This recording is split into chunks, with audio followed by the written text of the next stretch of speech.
Good evening, everyone, and welcome to Monday Night Travel with Rick Steves Europe. My name is Julianne Worden, and I'll be your moderator this evening as we travel along with Rick and a special guest. We decided to start a couple minutes late tonight, just as the Spanish would, as we are visiting the Basque Country of Spain and France. And now, without further ado, I'll turn things over to Rick Steves, who will be one of our tour guides this evening. Hi, Rick. Julianne, thank you so much. And it is great to be settling in for another Monday night travel.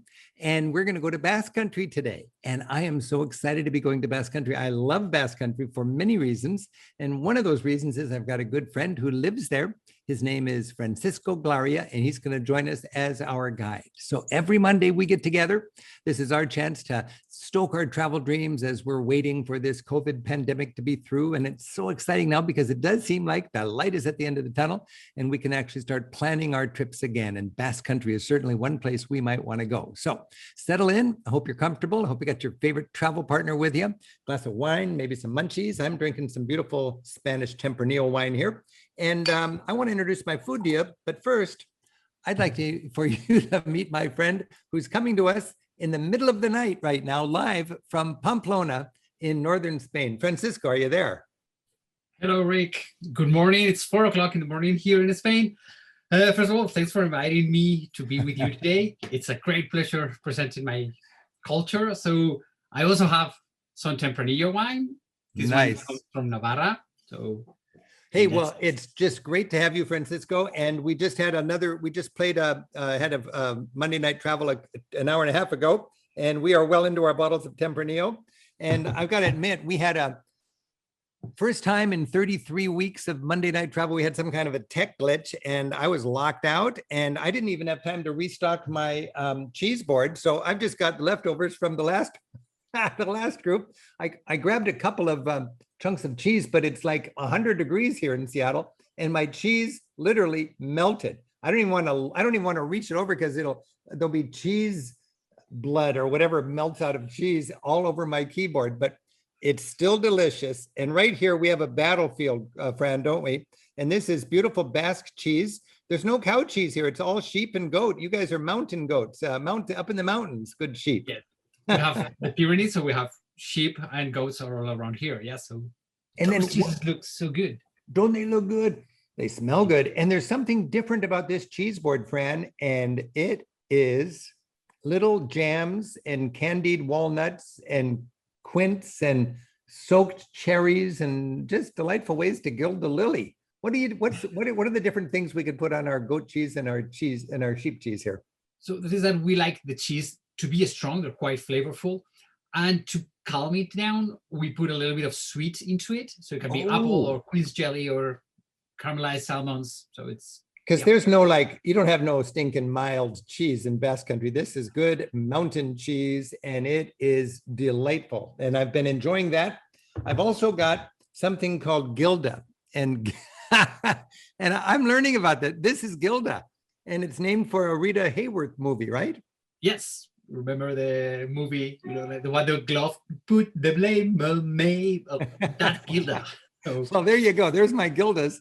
And this is part of the joyfulness that we find in the tapa culture. And we should mention in Basque Country, it's pincho, right? Yes, we call them pinchos. So we don't say tapas, it's a pincho. And here I have two Gilda pinchos, and we'll be eating those in a moment. And we'll be eating them together, and they are explosively good. And then I've got my delicious, do you see those tentacles? You boil that baby and you sprinkle some paprika on it and you put it on boiled potatoes and you grab a toothpick and you've got yourself Basque ecstasy. Yeah, Basque-style. Basque-style.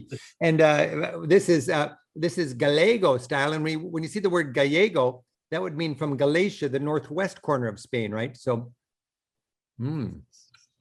oh, baby. Oh, friend, that is so good. I left the big tentacle on there just for the emotional impact, all right? But you chop it up into little bit. And we got that. And I also got a Russian salad. And you'll find Russian salads all over the Mediterranean. Oh, that one's pretty good. What's the Russian salad, Fran? Because you see that in Europe a lot.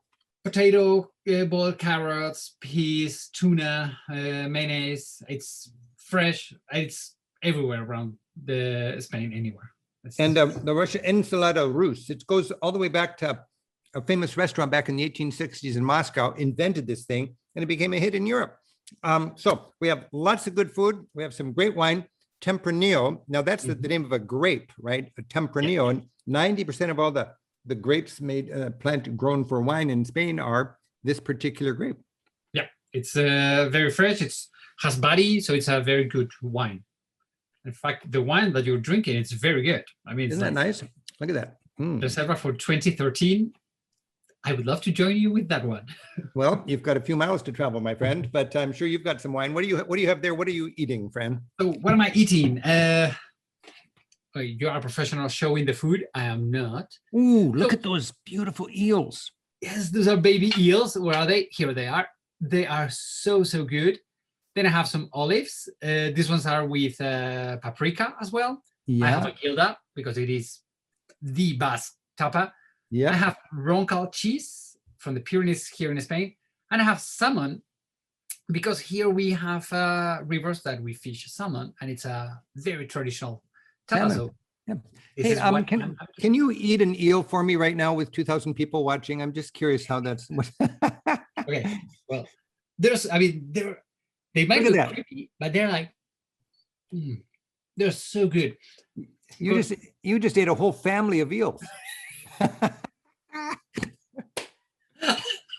Don't eat me, please don't eat me. Oh no! Okay, you eat another one. You ate the whole neighborhood. Okay, so we're going to be having a feast here, and we're going to be traveling. So, Fran, thank you for getting up in the middle of the night to join us. And right now, I want to thank everybody for being with us on Monday Night Travel.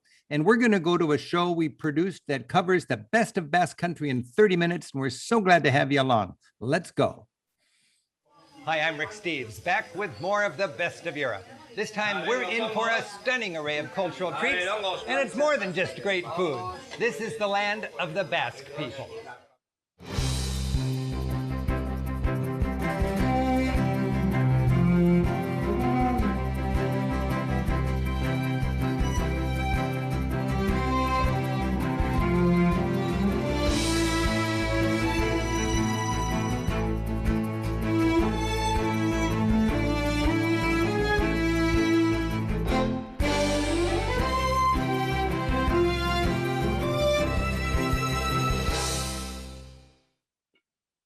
The land of the Basque people is one of Europe's nations without a state.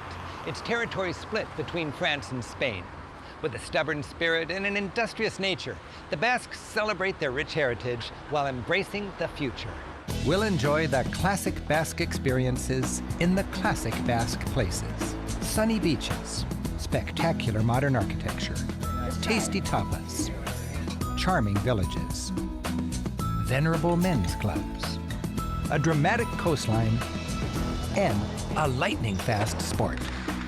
When they drew the national borders of Europe, the Basque nation was left out. While you won't see this country on standard Europe maps, Basque people defined their land like this, bounded by the Pyrenees Mountains and the Atlantic coast. We start in San Sebastián, tour Guernica and Bilbao, and finish in the French part of Basque Country, visiting Bayonne and Saint-Jean-de-Luz. And Fran, I should mention, you lead Rick Steves bus tours all around Basque Country. It's a 9-day itinerary.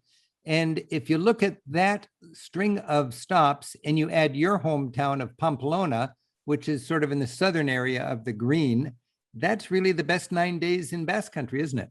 It is. Really, we cover the whole thing. We cover the Spanish side, the French side, the mountains, the coast, the Camino de Santiago. So big cities, small villages. There's a lot going on in that little piece of Europe there. And I'm just so thankful that we're able to partner with locals like you and give our travelers the first-class Basque experience. And again, it's a little... It's a nation without a state. That's what it is. The independent-minded Basques are notorious for being headstrong. But as a culturally and linguistically unique land surrounded by bigger and stronger nations, the Basques have learned to compromise while maintaining their identity. Much unites the Spanish and French Basque regions. They both share a striking Atlantic coastline with communities reaching far into the Pyrenees. They have the same flag, similar folk music and dance, and a common language spoken by about 500,000 people. And both, after some struggles, have been integrated by their respective nations. The French Revolution quelled French Basque ideas of independence. And in the 20th century, Spain's General Franco attempted to tame his own separatist-minded Basques. But in the last generation, things are improving. The long-suppressed Basque language is enjoying a resurgence. And because the European Union is interested in helping small ethnic regions as well as big countries, the Basques are enjoying more autonomy. So just who are the Basques?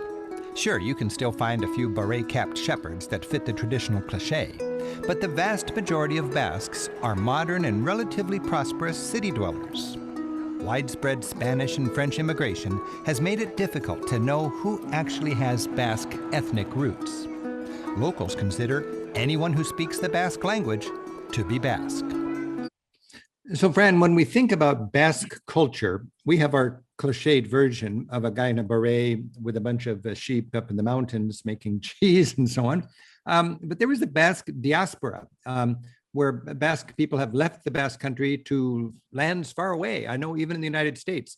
Tell us a little bit about where Basque people have gone around this planet. So here we are, as we have seen in the map, we have the Pyrenees and we have the coast. So we're either fishermen or shepherds. Mm-hmm. So in moments of need, when we have gone away, we have gone to wherever there's fishing or shepherding. So we have gone to a lot of South America because of the language, of course.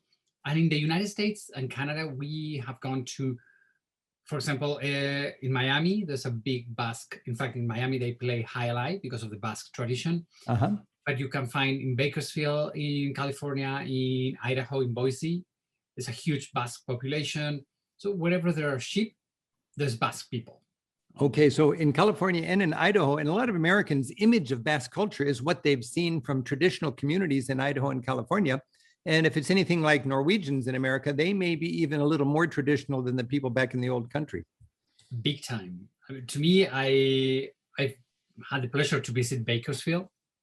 And mm-hmm. the first time I saw this Norwegian American-looking person speaking in Basque and dancing Basque folk music, I was like, what is going on here? But it is so, no matter how you look, you are Basque. So it's beautiful. That's great. That is so great to know that. We're going to carry on. I do want to remind people, I had some kind of a glitch. I don't know if it's caused by the heat we're in right now or whatever, but my computer locked up in the last show. If by chance I get all locked up, of course, Julianne and Fran can guide us through the rest of the show, and I'll just wish you all well.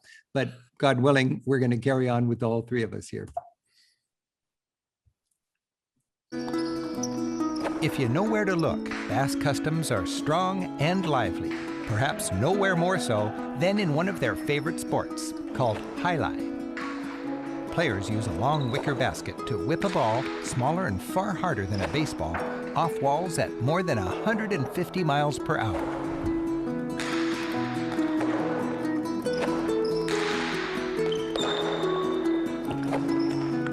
For less adrenaline, but just as much Basque culture, there's the institution of the Men's Gastronomic Club. These clubs are common throughout Basque Country and range from the more working-class communal kitchen type of place to the fairly highbrow, more exclusive version with extensive wine cellars and gastronomic libraries. The club serves several functions. Traditionally, Basque society is matrilineal. Women run the show at home. These provide a men's night out. It's also a place where friends who've known each other since grade school can enjoy quality time together, speaking Basque and savoring traditional ways in an ever faster world. And it's a place where men cook together and celebrate the famed Basque culinary traditions. So, Fran, I mentioned that Basque society is matrilineal, meaning women play a leading role more than in other societies. Tell us more about that. Well, here is the power of the women. It's beyond. Really, it's incredible how powerful women are in the Basque Country. And I think the reason for this is because in Spain, we go back to history, you have to remember that in the year 711, when the Muslim Empire invaded Spain, they conquered all Spain, and they settled there for 700 years until 1492. The thing is that here in the north, we didn't have that. And the Muslim heritage is a patriarchal society, while here, we've always had the power of the women. So really, where we don't have Muslim heritage, we are huge matriarchal. So all the north of Spain were matriarchal. Here in the Basque Country, women has always had the right to vote, had the right to inherit wills from their parents, all the time until the French Revolution. Because we always say that the French Revolution was an amazing going for liberties and everything. For Basque women, it was going back because it took the right of voting for women. So fascinating, the different layers of history. You've been sort of in a crossroads. You got Muslims, you got the French, you got Spanish, you got exploring, and it all creates a fascinating culture, a unique culture. And linguistically, you're not even related to the French or the Italians or even the Germans. Where's the Basque language from? We have no idea where we come from.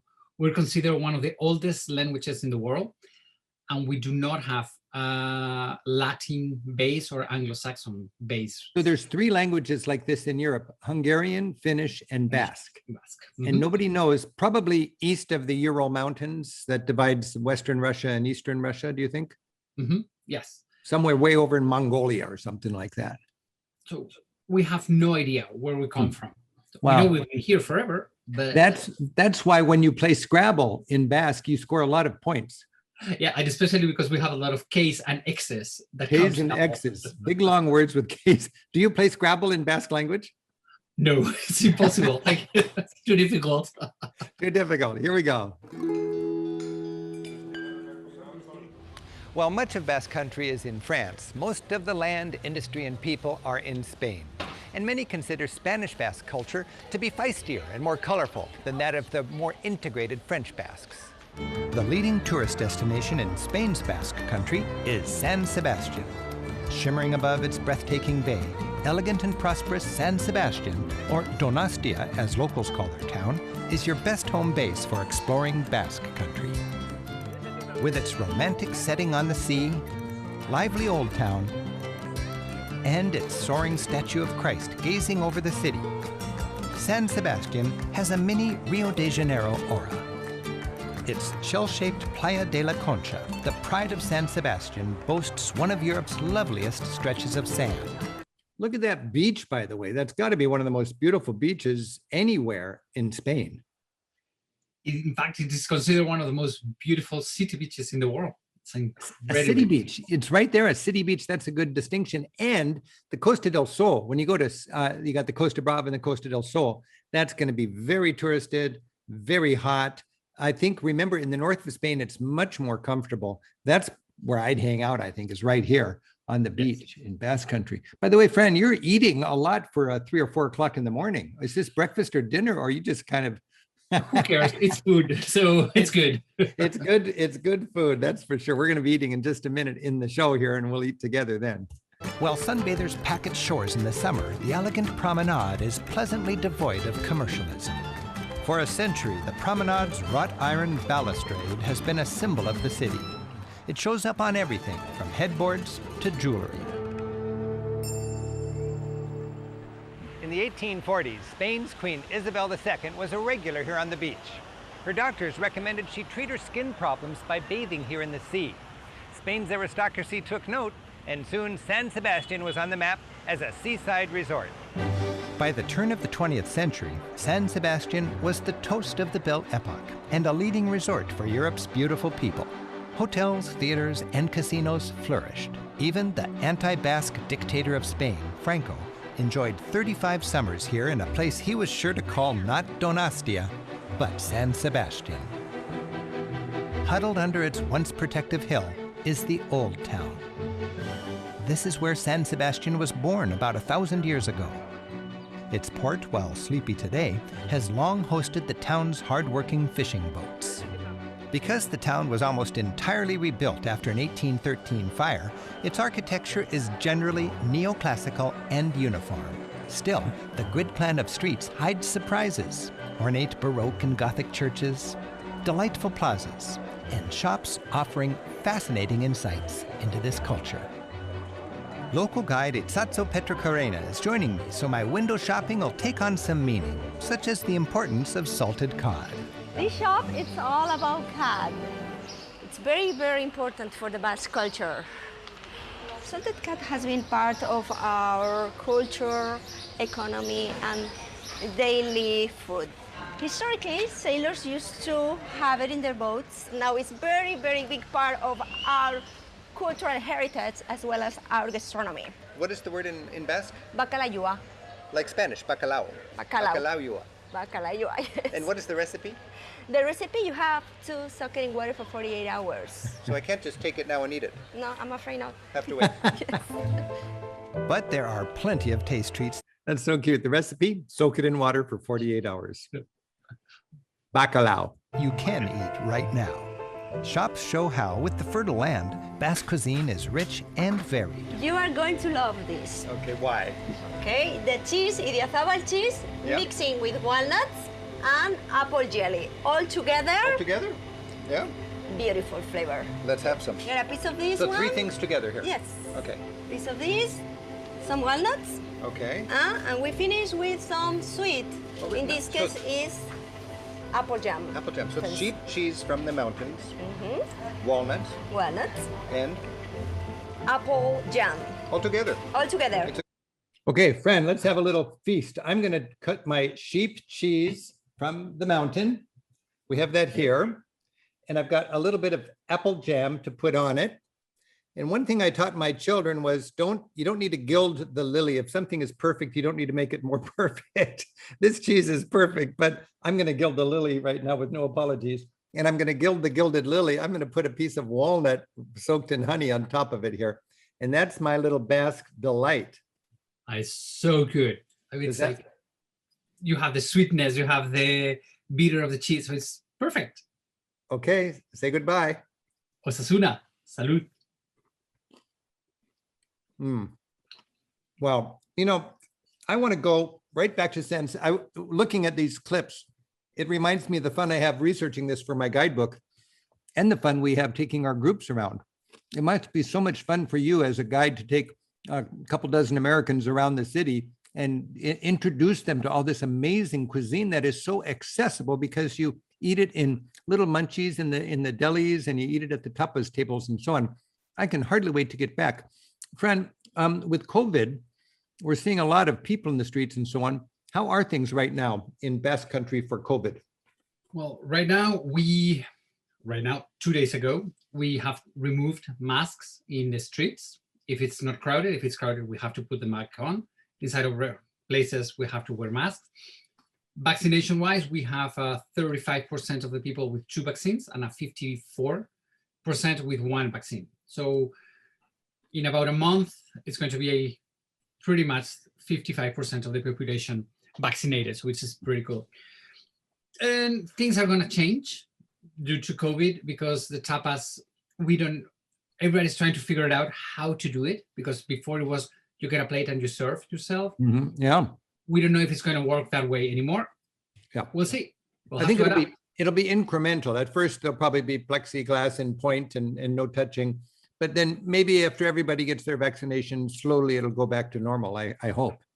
So hopefully by the end of the summer, by the end of August, we'll be all, not all, but most of the people vaccinated. And do you think, for instance, this small shop and this woman, will they survive COVID? Do you think they'll be still standing?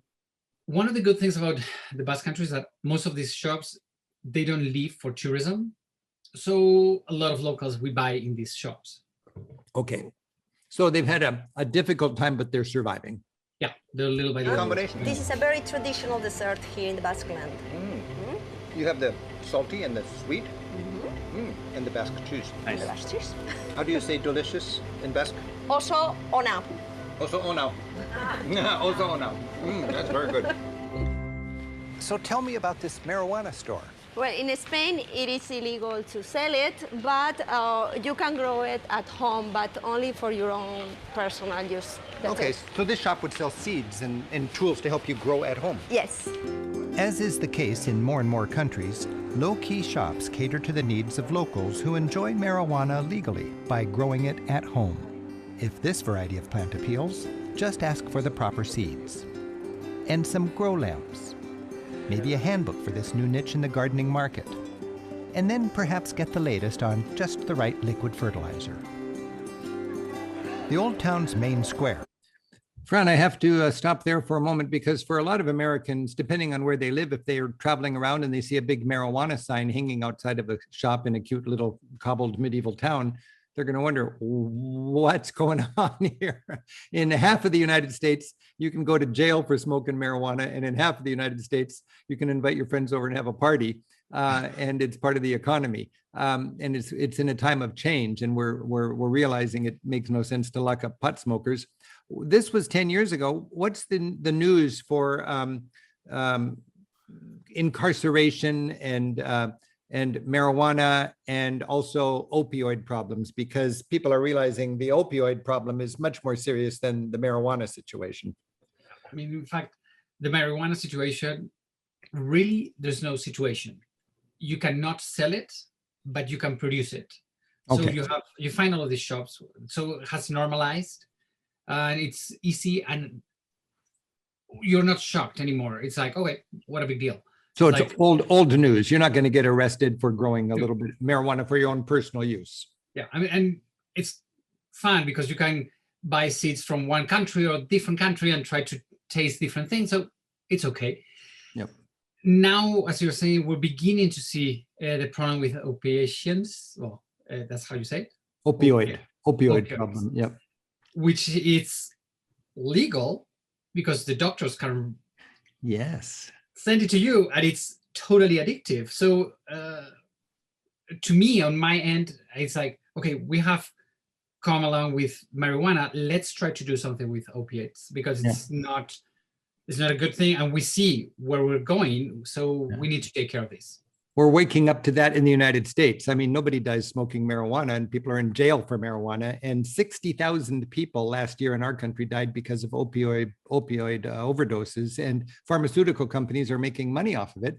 And it's a complicated issue, but Europe is struggling with it, and the United States is struggling with it. And it is interesting, if you're curious about drug policy reform, that in Europe, every country has a different approach to marijuana, but a joint is about as exciting as a can of beer. And as Fran said, it's just not news. It's not a big deal.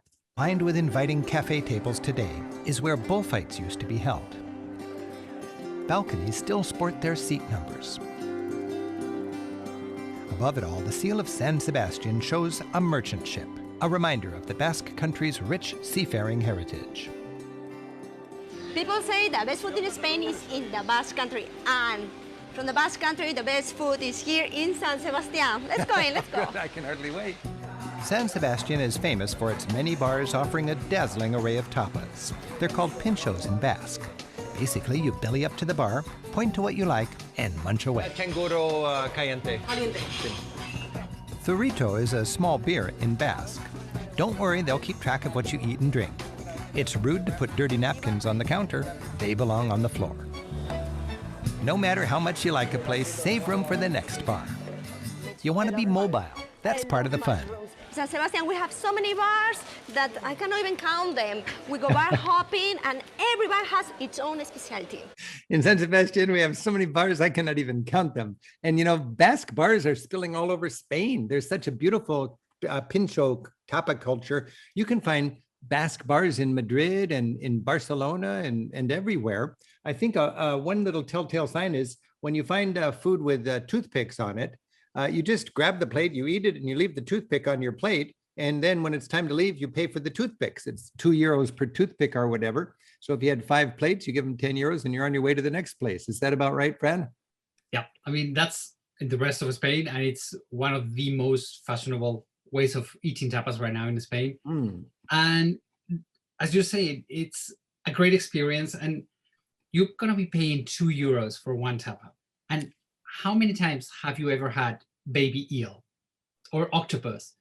give it a try. And it's not a big deal. It's if you don't like it, you're not throwing too much money. Come on. There must be a word for something more than a tapa. This is a ración. That's a ración. That's much bigger than That's a tapa. ración. Tapa is small bite. It's still alive. Look at this. It is. I just love going to the tapas bars and eating strange things. The crab. What's the changuro? Is that a word? The tanguro? Yes. Oh, here we go. Its famous little treat. Yes. Oh, good. This bar is loved for its changuro, that spider crab, and its mushrooms. This one's a town favorite for shrimp. And they all serve chocolate, fresh white wine. Poured from high to aerate it, which adds sparkle, it's good with seafood, and therefore pairs well with Basque cuisine. Bars display... Okay, honest. Tempranillo from Rioja or a Basque wine? What's your choice? Okay, Rioja, part of Rioja, it's on the Basque Country. So, Okay. I cannot choose. So it's like, come on, my two babies, who should I go? Two Both babies. of them are good. It's okay to drink Rioja in Basque Country, or you can have Yes. the. It's a very fresh, young, sprightly white wine, right? It's a young, fresh white wine. And to me, if it's a very, like for you today in Seattle, that is very hot, Yeah. it is one a good wine because it's very cold and it comes from the fridge. So it's super good. And they do this business. Boom, they drop Yes. it way down. So The reason that- I didn't do that, I didn't want to demonstrate that here because I'd be splashing all over everything, but they do it artfully. Their pinchos midday and again in the early evening. And keep your eye out for bars with empty counters. The best tapas are often not the ones on display, but the hot ones, advertised on blackboards and cooked to order. The specialty here, melt-in-your-mouth beef cheeks in red wine sauce, pulpo or octopus, and foie gras. Did you see me just steal something off of her plate? Let me just do that again in slow motion. Or octopus, and foie gras, grilled goose liver with applesauce. So you can do that. You can just kind of share it with the whole family, all the friends. But that's the magic of tapas tapas crawling. You go and you share with friends and you're with friends and your friend asks for something that you have no idea what on earth that is, but it looks good. You give it a try. And so I love it's it. sharing. You're with friends. Anybody watching now could be in any one of these bars having this kind of time. Everybody can do it. It's wonderful. Tasty delights all coming out of a tiny kitchen. Wandering the streets, you see there's a political edge to the graffiti. This poster shows Basque separatists doing time in Spanish prisons for violent activities. So tell me about the separatist group, the ETA. I'm proud to be Basque. However, we have three different mentalities, which they are the first ones that they are very proud to be Spaniards or French citizenships. So Basque people content to be Spanish citizens or French citizens? Some of them, Okay. yes. People who want independence without violence, Okay, so the peaceful ones that want independence. yes, and the ones that they are fighting for independence. Okay, so people who are willing to fight to make an independent, free Basque state. Yes. And that group is the group supported by the ETA. Yes, exactly. So right now, Fran, the stress in Spain, well, there's always been different regions of Spain that want more autonomy. And the heritage is Franco, who said, you must speak Castilian and you cannot fly your flag and you can't speak Catalan or Basque, you must be Spanish.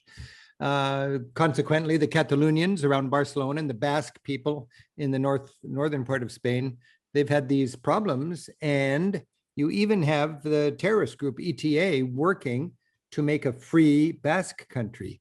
What's the story now? This was 10 years ago. How have things changed? So in this last 10 years, thank God, there's no more violence at all. ETA has stopped killing and some of the leaders of the ETA are in prison, so we're great with that. Separatism movement wise, really I think the Basque separatists are very clever because they are waiting, because right now the Catalonian separatists, they're very strong about it, and the Basque ones are like, yeah, Catalonians, go ahead, we'll wait to see what the heck, what happens with you. And if it works, we'll go next. But if it doesn't, too bad for you.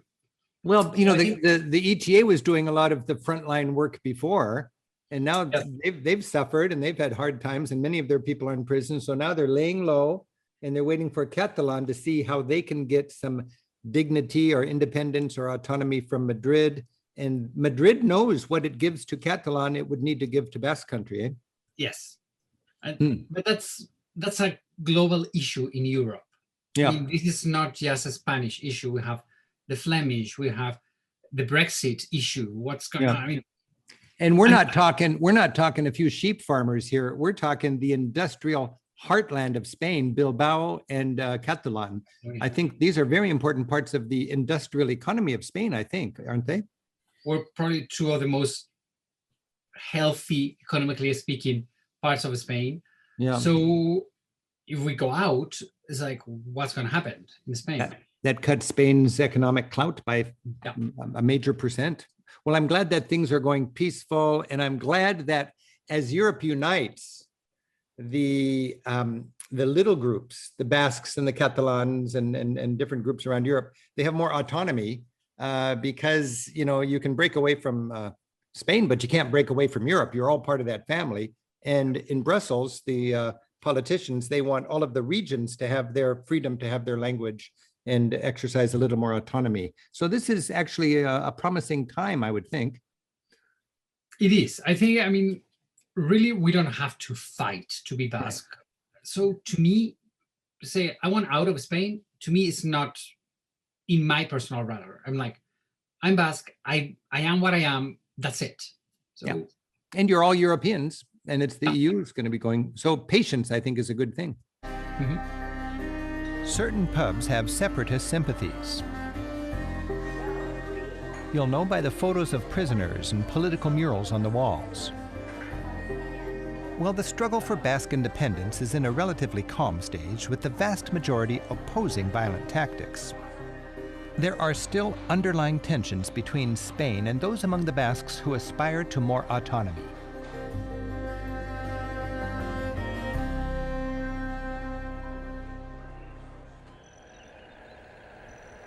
Traveling on, we enjoy pastoral scenes along a rugged coastline. Overlooking the Bay of Biscay, the countryside here is green and lush. An hour's drive takes us to Guernica. The market town of Guernica has a workaday feel, typical of this region, which is one of Spain's most industrial. Visiting its stately parliament building, you sense the importance of this town to Basque culture. Historically, leaders would gather in the shade of an old oak tree.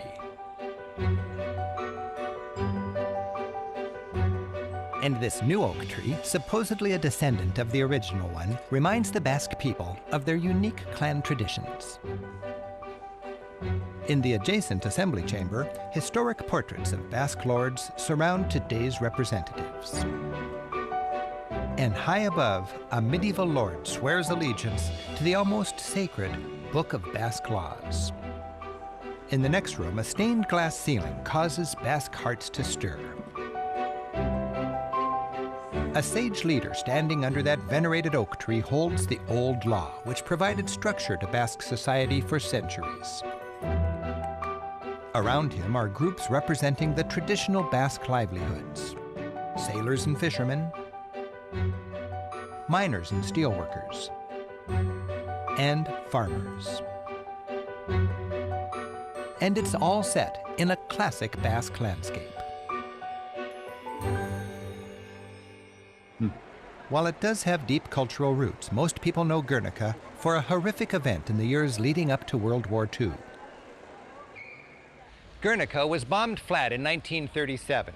Because it was long the symbolic heart of Basque separatism, the city was a natural target for the dictator Franco in the Spanish Civil War. His ally, Hitler, wanted a chance to try out his latest technology in aerial bombardment. The result? The infamous bombing raid that Picasso immortalized in his epic work, Guernica.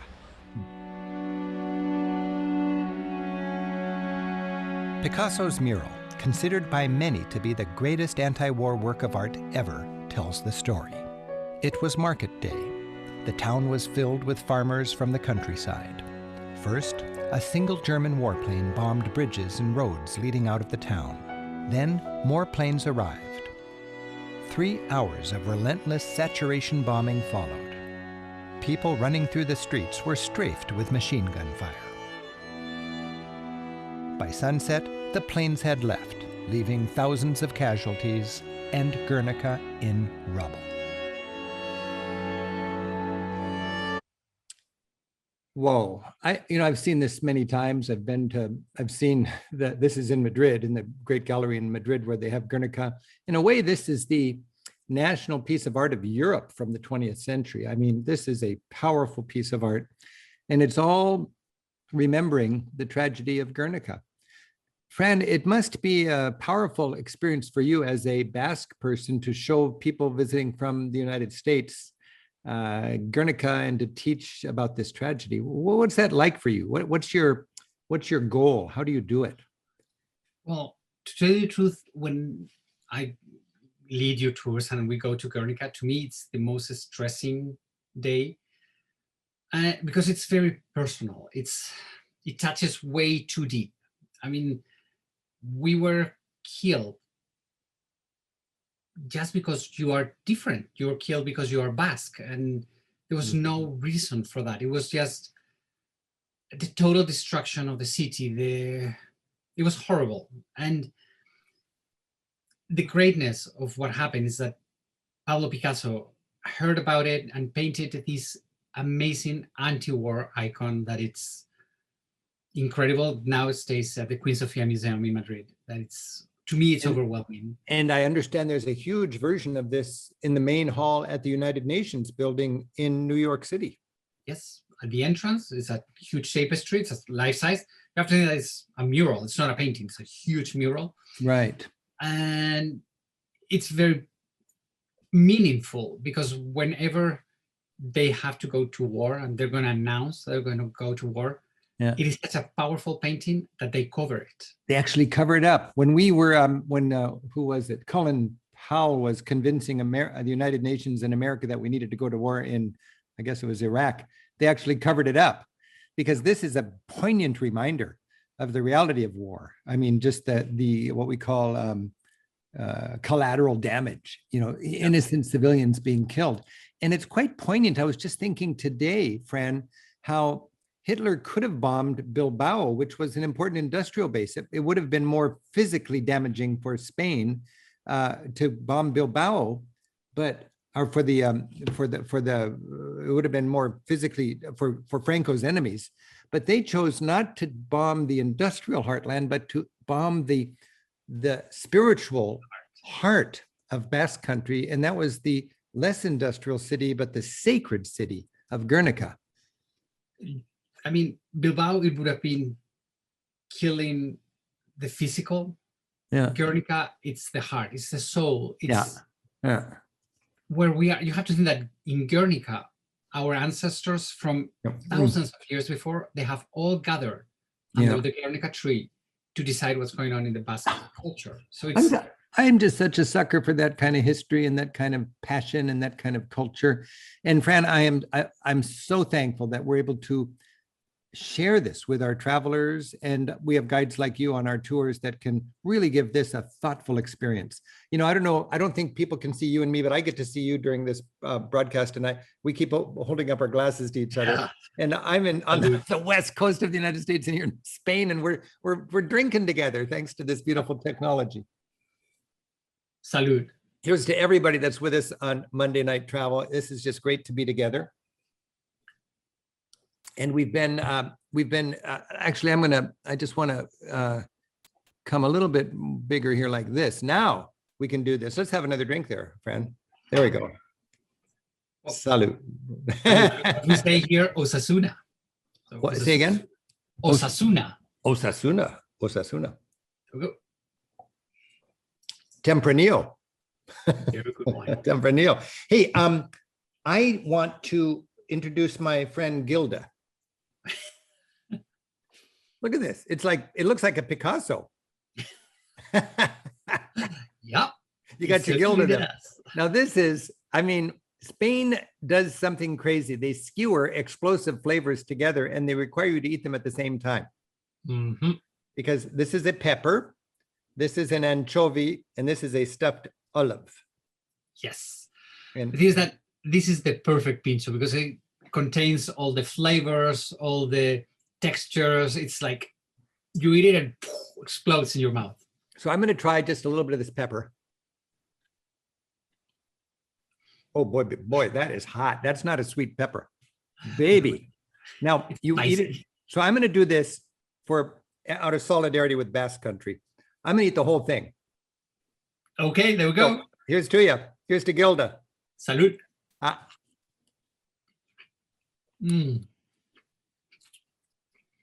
Oh boy.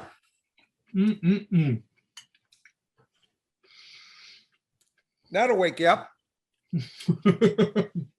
It's 4 o'clock in the morning. I need some of this. It's not 4 o'clock in the morning. It's high noon, baby. Oh, wow. Let's You know, these are some of the souvenirs that stay with you. You have a Gilda in Basque Country. You come home and have a Gilda wherever you may live, supporting your favorite little restaurant. This is from Harvest Vine in Seattle. I hope every city has a little Spanish and Basque restaurant that we can all support as we get through COVID. That really packs a punch. It is amazing. I mean, I've never been to this restaurant, but next time I go, I have to go visit because really, I mean, the food you're eating from here, I don't see it fake. I mean, really is Basque food. I mean, Basque cheeses with the Queen's jelly. Look at this all drooping. It's 100 degrees here, but it is going to get that way inside me anyways, 98.6. So let's just not goof around. All right, oh, by the way, we couldn't have all this Monday night travel without all the fun we have every week without our wonderful staff. I do want to thank Julianne, who's our MC this evening, Lisa, who's answering questions and everything in the Q&A section, Gabe and Ben. And we got 100 people at my company, Rick Steves Europe, and we're all working together to keep people's travel dreams alive. We want to remind you, you can see this whole show without any pauses. If you go to Fran's house in Pamplona, knock on his door, and he will take you around for 9 days. Or you can go to our website and look in the TV section and see our half-hour show on Basque Country. We're going to be answering questions in a few minutes. So Julianne's going to be fielding those questions. You can put them into the Q&A section right now if you like.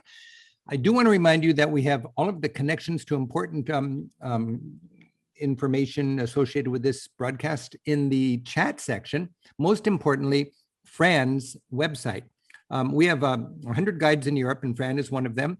And this year and last year have been terrible because there's just no work. Nobody's taking tours. Our guides are passionate about teaching and guiding. And like Fran, many of them are doing creative things. We collect all that in our guides marketplace, in the tour section at ricksteves.com. Fran in particular gives 2 free virtual experiences every week. You can learn about them on his link there. Fran, tell us about what you are offering for people dreaming about traveling in Basque Country. First, Rick, thank you so much for the marketplace because it has really helped us show what we're doing. So thank you very much. Mm-hmm. What I'm doing, I do every Tuesday, I do a tour of a destination. Can be San Sebastián, can be a small villages, can be a farm, can be something. Every Tuesday at 9 o'clock Pacific time. And every Sunday afternoon, I cook at home with my wife. We do a cooking class, fun cooking classes. We're not chefs, we're tour guides. Well, I'm a tour guide, she's a psychologist. And maybe we'll cook some octopus next time. I hope so.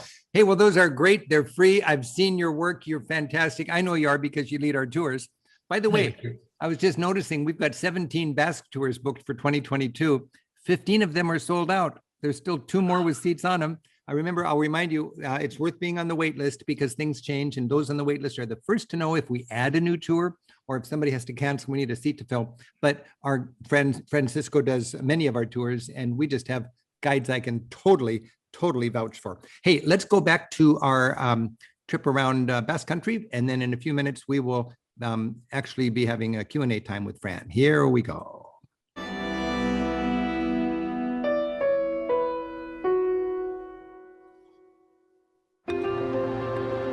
Nearby, the city of Bilbao has recently been transformed from a gritty steel town to a happening cultural center like no other Spanish city. entire sectors of the industrial city's long-depressed port have been cleared away to allow for new construction. This bridge is part of what's now a delightfully people-friendly riverfront. Bilbao's Old Town is well worth a stroll. You'll find tall buildings and narrow lanes lined with thriving shops and tapas bars. A modern light rail line conveniently laces the Old Town with points along the river to the site which spearheaded Bilbao's urban renaissance, the Guggenheim Museum.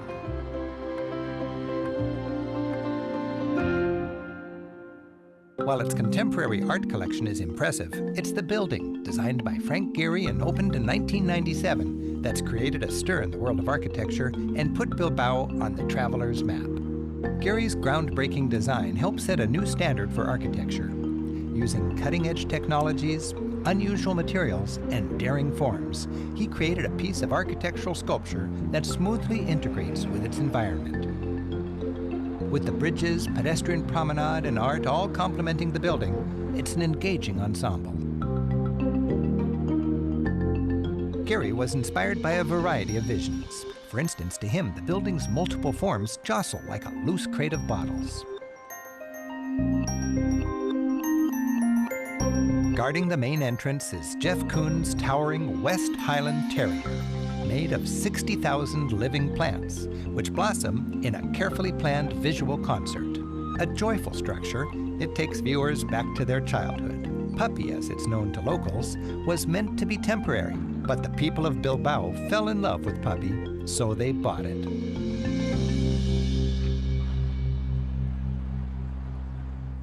Stepping inside, you naturally flow to the museum's atrium, which acts as the heart of the building, pumping visitors in and out of various rooms on 3 levels. The glass and limestone panels overlap each other like fish scales. Each is unique, designed by a computer.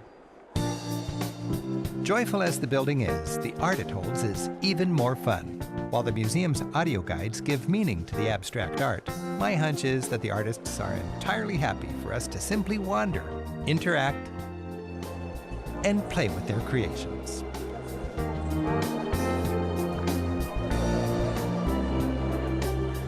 This is art that welcomes you in. Bilbao's Guggenheim Museum makes you smile.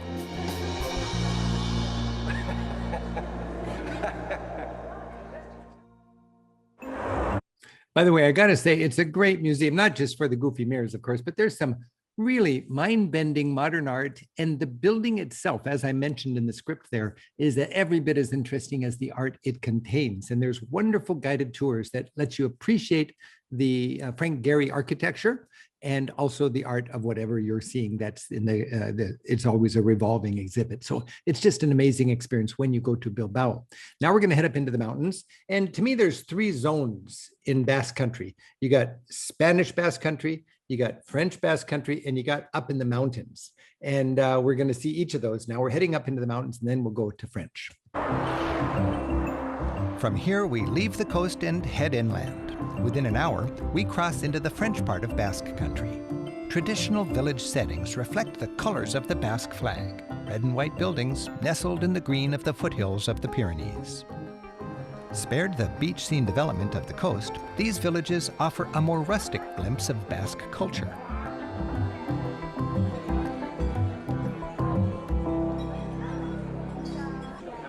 Compared to their neighbors across the border back in Spain, the French Basques seem more integrated into French culture. You hear the language less on this side of the border. But still, this area blends the French and Basque influences into its own distinct style. It seems that every small French Basque town has 2 things in common: a church and a court called a fronton. These courts, where Basque-style pelota or handball is enjoyed by experts and beginners alike, dominate town centers and add a unique ambiance. The inviting town of Espelette is worth a short stop. It's famous for its red peppers, with strands of them dangling like good luck charms from many houses and storefronts. Higher in the foothills of the Pyrenees is the town of Saint-Jean-Pied-de-Port. Like many of these villages, it's a hit with hikers. Most are simply on vacation, trekking between Basque villages or heading from the villages higher into the Pyrenees. But since the Middle Ages, Saint-Jean-Pied-de-Port has been the historic departure point for pilgrims bound for Santiago de Compostela, 500 miles away in the northwest corner of Spain. With its mix of day-tripping families and determined pilgrims using the town as a springboard for the time-honored pilgrimage, Saint-Jean-Pied-de-Port has an endearing energy.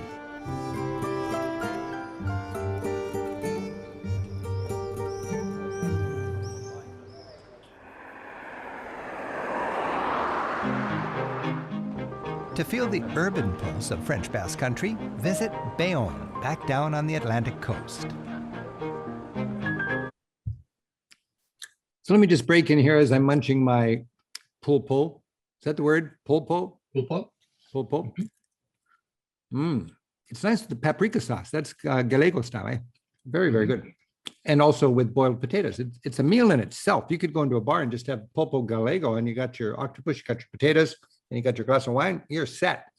We're going into French country here. We're just up in the mountains. And in the French part of Basque Country, there's 3 cities that are famous: Bayonne, Biarritz, and Saint-Jean-de-Luz.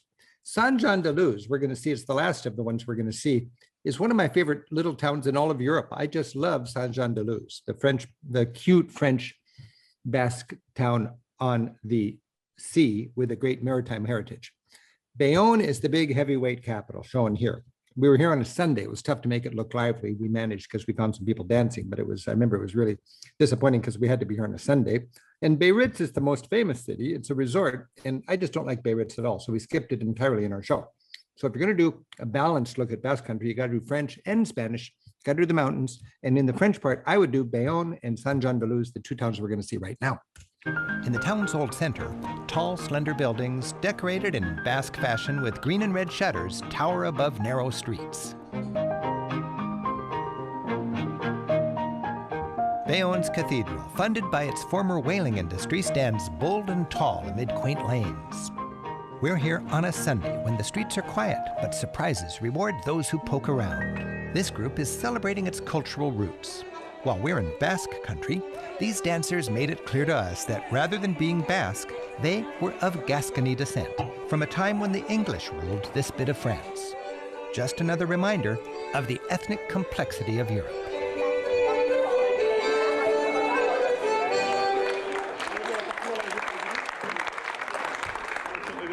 For a dose of French Basque sporting culture, we're checking out a alai match.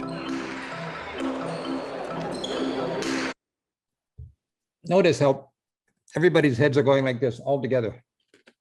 It was so strange to be with 500 people, everybody doing this for like a whole hour, watching the ball go back and forth.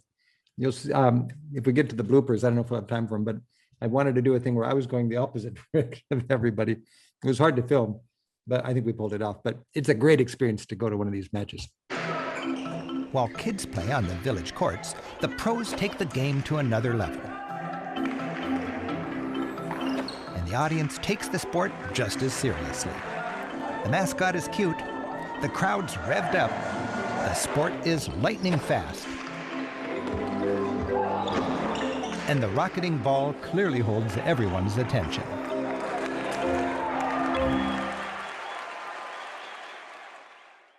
The nearby port town of Saint-Jean-de-Luz is my favorite home base here in French Basque Country. Cradled between its small port and gentle bay, today it thrives on tourism. The days when whaling, cod fishing, and pirating made it wealthy are long gone.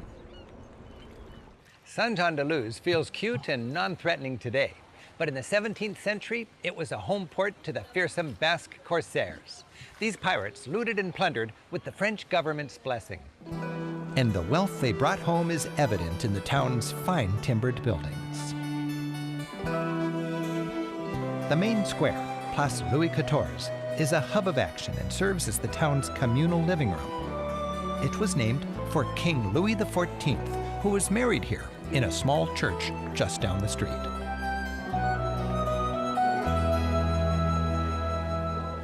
In 1660, in this beautiful church, little Saint-Jean-de-Luz hosted one of the greatest political marriages of all time. The King of France, Louis XIV, married the daughter of the King of Spain. This helped to end a long period of fighting and forge an alliance between Europe's two greatest powers.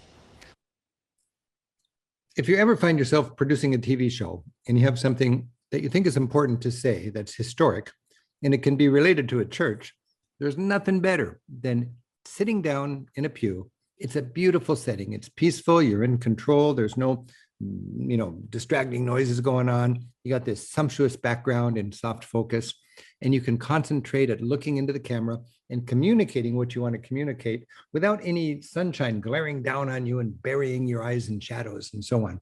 It's just a beautiful, I just had to mention, it's one of my great joys is to teach something historic or cultural or important, sitting in a pew, looking backward with the altar behind me. Here we have the church where Louis XIV, the Sun King, got married in little tiny Saint-Jean-de-Luz. Why here? Well, one of the reasons is it's about halfway between Paris and Madrid. But today, 350 years later, it's all about fun in the sun. Holiday goers fill the cobbled streets. A high embankment is ideal for a lazy stroll. And the soft, sandy beach, which is lovingly groomed every day, is the playful haunt of sun-seekers and happy children alike. In the heat of the summer, Saint-Jean-de-Luz tempts travelers to toss their itineraries into the bay. Each country has its... Okay, hey, Fran lives in Pamplona. And we really can't do a show about Basque Country with Fran from Pamplona without having something that involves this red bandana. Yes. Fran, it's time to put on our cute little bandanas. Tell us what this is all to about. come to Pamplona.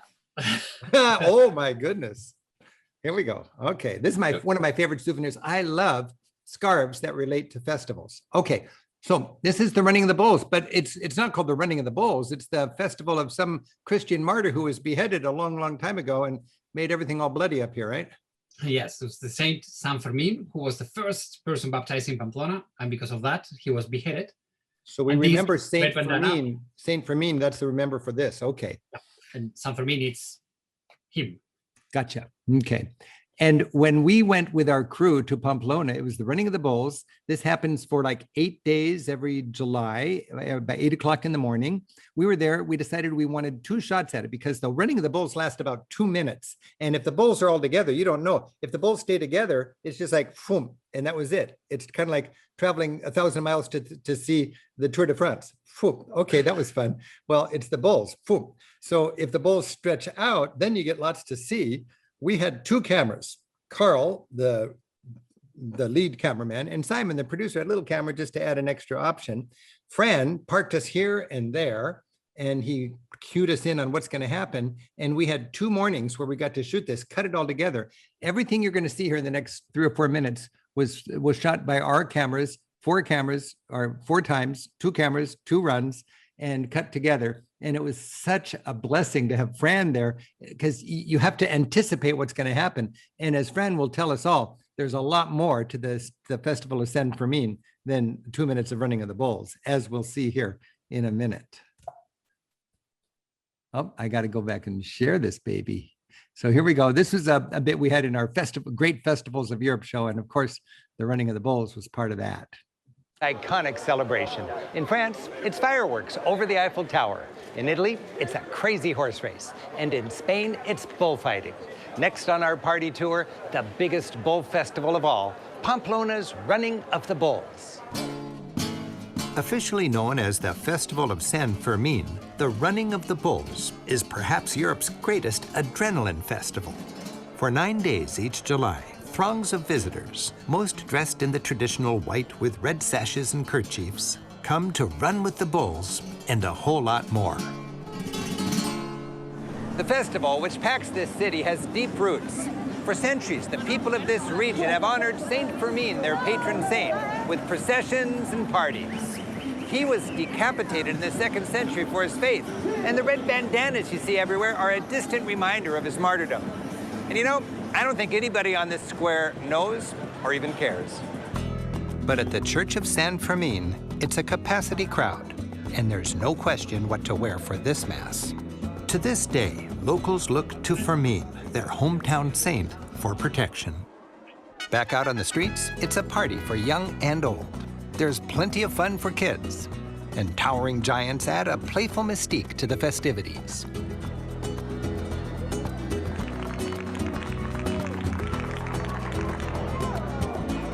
The literary giant Ernest Hemingway is celebrated by Pamplona as if he were a native son. Hemingway first came here for the 1923 running of the bulls. Inspired by the spectacle, he later wrote his bullfighting classic, The Sun Also Rises.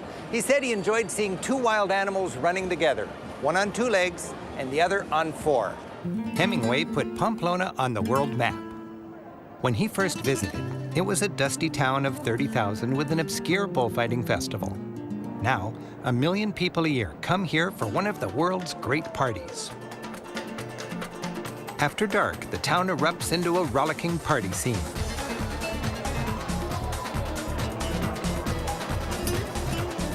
While the craziness rages day and night, the city's well organized, and even with all the alcohol, it feels in control and things go smoothly. Amazingly, in just a few hours, this same street will host a very different spectacle.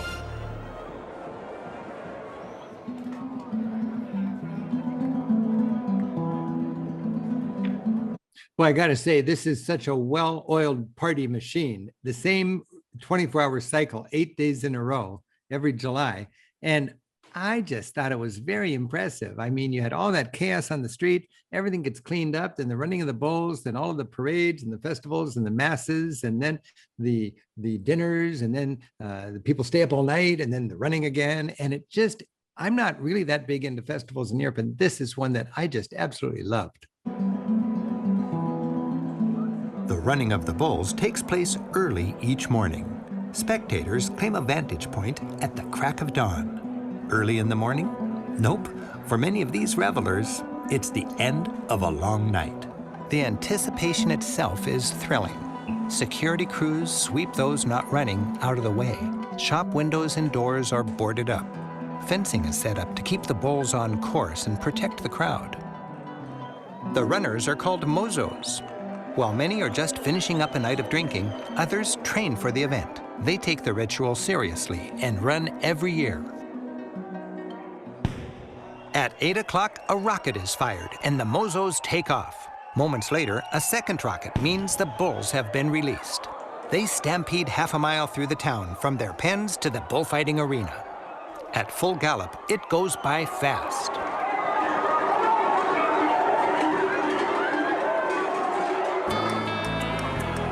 Bulls thunder through the entire route in just 2.5 minutes.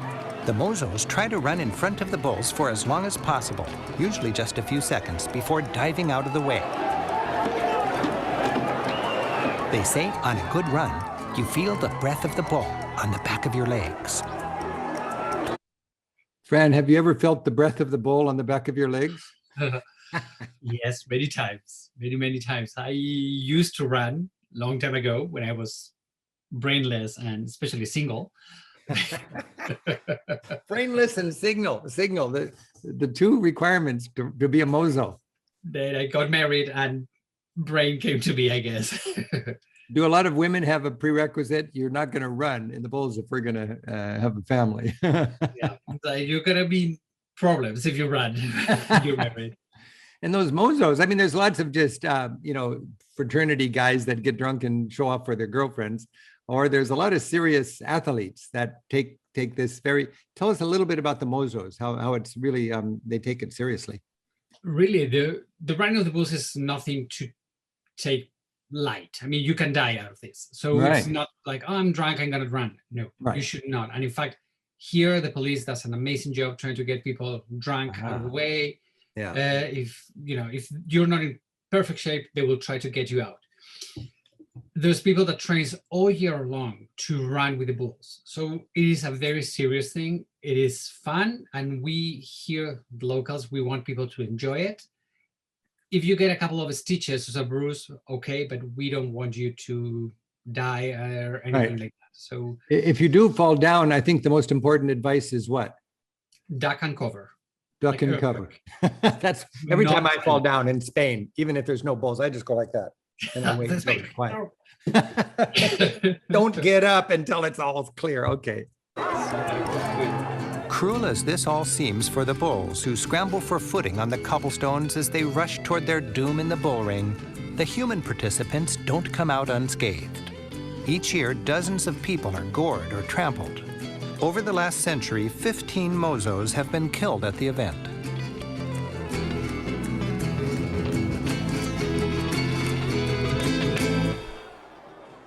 After it's done, people gather for breakfast and review the highlights on TV. All day long, local channels replay that morning's spectacle.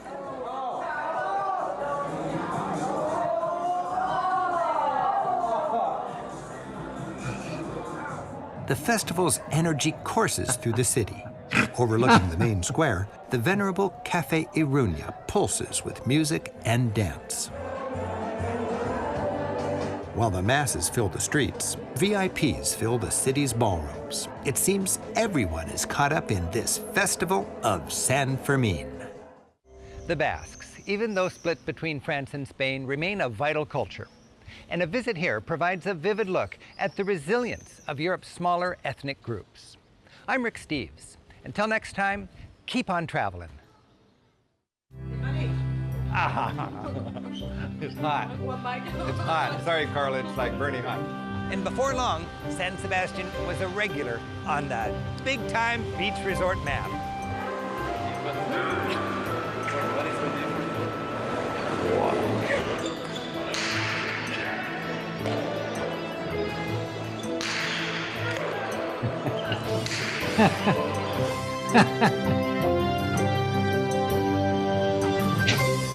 Dun, dun, dun, dun. All right. Well, Fran, thank you so much for being our tour guide. I enjoyed reliving that with you, and it was just delightful for you to get up in the middle of your beautiful night's sleep and be with us for a couple of hours today. Thank you so much. It's been worth it. It's been super fun. Thank you so Great. much. Oh, you're so good, man. Julianne, do we have some questions? Yes, we have a lot of great questions tonight, but first, can we have a word from our sponsor? Oh, well, yeah, thank you very much. We are so excited. Can you see the smile on my face? It's an actual genuine smile because people are actually getting their shots. We're getting our act together. Europe's getting its act together. We're beating this virus and we're going to be traveling again. People are traveling right now. I've got friends in Europe right now. It's reasonable to go to Europe if you know what you're doing and you know what the downsides of COVID are. But we are on a trajectory to normalcy. And at our company, we decided that by early next year, the coast is going to be totally clear for us to do our tours the way we like to do Rick Steves tours. So we're being very conservative. And a couple of weeks ago, we decided to open up the floodgates for our tours for 2022. And I'm so thankful for all of our travelers. We had to tell 24,000 people in 2020 that we had to send their money back and couldn't do our tours, had no tours this year, but we are going to be doing tours next year like nobody's business. And I understand we've already sold 24,000 seats for 2022. That means we're more than 80% full. That means Fran is going to have work to do next year. My wife is going to be happy to not see me. That's right. All of the spouses of the tour guides have had to put up with early retired tour guides at home for 2 years. And we got tours coming again. So if you're curious about any tours, Fran's going to be leading tours for months with us next year. We've got some seats open. We've got 5,000 seats still open, even though 24,000 seats are taken. And if you want to learn more of that, just go to ricksteves.com into the tour section and check it out. Also, I want to make a reminder for people that we have 100 guides, just like Fran, that lead our tours from Norway to Portugal to Turkey. And they are the most beautiful teachers. They care, they're experts, they're passionate, they're responsible. They're just good friends on the road. And that's why I'm so happy to share the mic with our Monday Night Travels every chance I get with anybody who's willing to wake up at 3 o'clock in the morning and drink wine with me and talk about their home country. So this is just a beautiful thing. We want to remind you that Fran, like all of our guides, so many of our guides, is doing interesting, creative teaching work. You can learn about it at ricksteves.com in our website. If you go to the tour section, look under the guides marketplace. For the last year and for the rest of this year, our guides will not be able to do bus tours like normal, but they still are teaching because it's in their blood. They have to do it. And if you want to know more about Fran's work in particular, Fran, you can find a link to his website in the chat section right here tonight. And Fran, remind us again, what are the 2 free virtual events you offer every week? So every week on Facebook, my Facebook channel, I do a Tuesday city tour of something, and on Sunday I do a cooking class with my wife. So we welcome everybody home. It's very nice. It's a lot of fun. It's a beautiful thing. We're getting skills about virtual connecting, and we'll be able to incorporate that into our physical connecting once we're free to travel again. Julianne, let's have some questions, please. All right, great. So the first question is for both of you, and it's from Julie. And we saw a lot of different tapa or pinchos, I think they're called in Basque tonight. And she was wondering, what is both of your favorite Basque pincho, if you could choose? Rick has one. This is the artist formerly known as Pincho. For me, the baby eel. Free the baby eels. Yeah. Baby eels. You know, my favorite, Fran, is we mentioned get the cooked ones, especially. Yes. The cheeks. What kind of cheeks were those? The beef cheeks. Beef cheeks. Oh, beef cheeks in red wine. Oh, yeah. Say that again. Beef cheeks boiled in red wine. Very nice. And also the little crabs, the Basque crabs. Changuro. Changuro. That's a word to learn. Changuro. It's not a lot of words you got to learn in Basque, but changuro is one of them. It's one of them. Okay. And that's another question I was going to ask, actually. Someone was wondering, I forget their name here. Do you have to learn a lot of Basque words when you're going to the Basque region, or should you learn Spanish words or a little mixture of both? I always say that whenever you're going to reach one country, at least know 1 or 2 words in every language. So Gilda. You must know Gilda. That's all you need to know. Gilda. But no, I mean, everybody speaks Spanish. So just say caixo, which is hello, and that's pretty much. Raising your child speaking only Basque is kind of like raising your child speaking only Esperanto. Yeah. It's a very small world. But obviously learn the polite words, 6 or 8 words at a minimum, and then you get much more smiles and a much warmer welcome. And Paul was wondering, what are the differences between the French Basque region and the Spanish Basque region, if there are any? We heard a little bit tonight. Culturally, I mean, the biggest difference is that here in Spain, as we suffered Franco and we were not allowed to be Basque, I think we live it more passionately, while the French, they're more used to it and they're okay with it. And it's like, okay, big deal. For us, is we want to be very passionate about it. So I think that's probably the feeling of it, more than just something that they do this, we do that. I feel there's more passion and more enthusiasm for the distinct Basque culture in Spain. And I feel like in France, all over France, you've got regional differences. And one of them is Basque. I mean, it's deeper than that, but you've got Britons, you've got Normans, you've got Alsatians, you've got people in Savoy, you've got people down by Italy, and they all have a distinct culture. But Paris did a pretty good job of centralizing that country, I think. Yeah. And I think we all enjoyed watching the Running of the Bulls in Pamplona tonight. And Martha, myself, and some others were wondering, do any women ever run in the Running of the Bulls? Yes, we have a 7% of female runners. During many years, during Franco dictatorship, women were not allowed by law. They were like, no women allowed. Franco died in 75. At the beginning of the 80s, we started having some female tourists, and now we have some local girls running as well, just the 7%.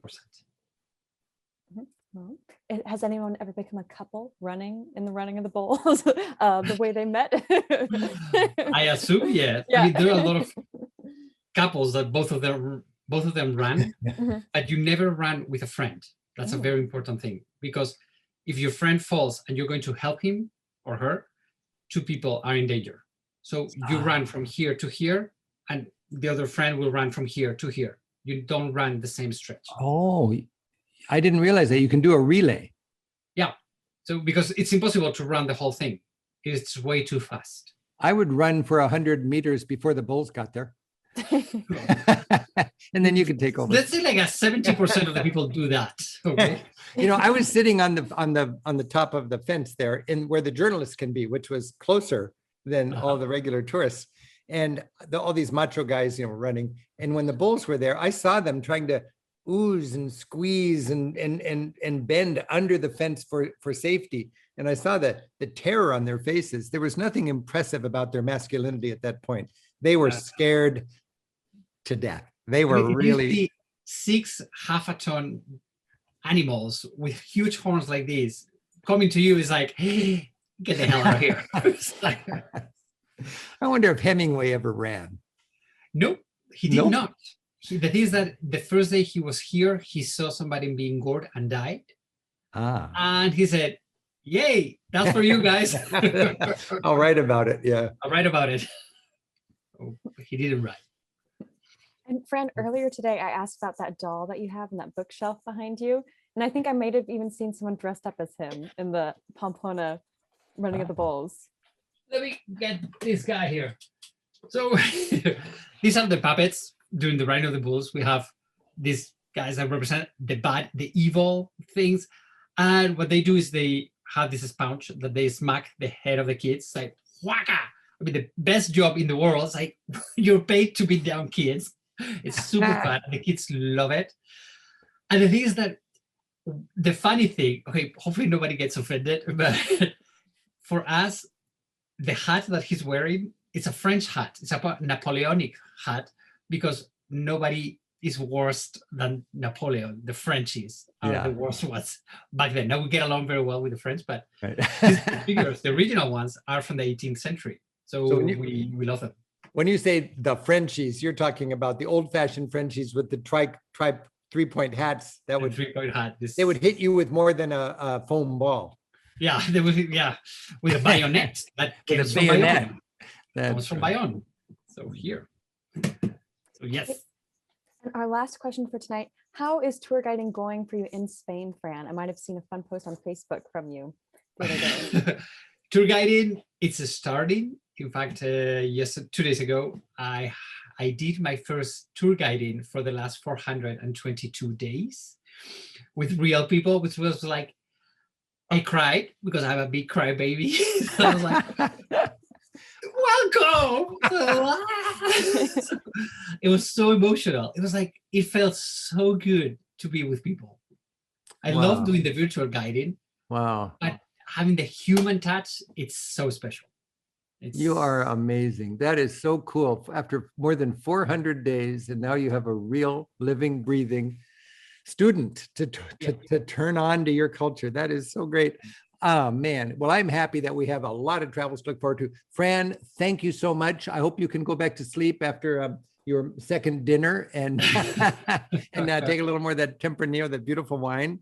Julian, thank you. I want to remind you, every Monday we get together. It's going to say rain or shine, heat or not. And even if all my cheese is melted, we're still going to get together. Next week, we have quirky museums. Now, if you don't know what that is, I mean, we're talking medieval hospitals. We're talking the Baroque theater in Český Krumlov, amazing theaters from the old days, Roman villas in Sicily. We're going to see communist art in Bulgaria. There's all sorts of quirky museums that we're going to check out. The week after that, 2 weeks from tonight, it's Islamic side trips. I love Islam. And as a traveler, I love to side trip into places near Europe, Egypt, Morocco, Turkey, and so on. That's the next theme. And then after that, favorite castles. And there's some beautiful castles all over Europe.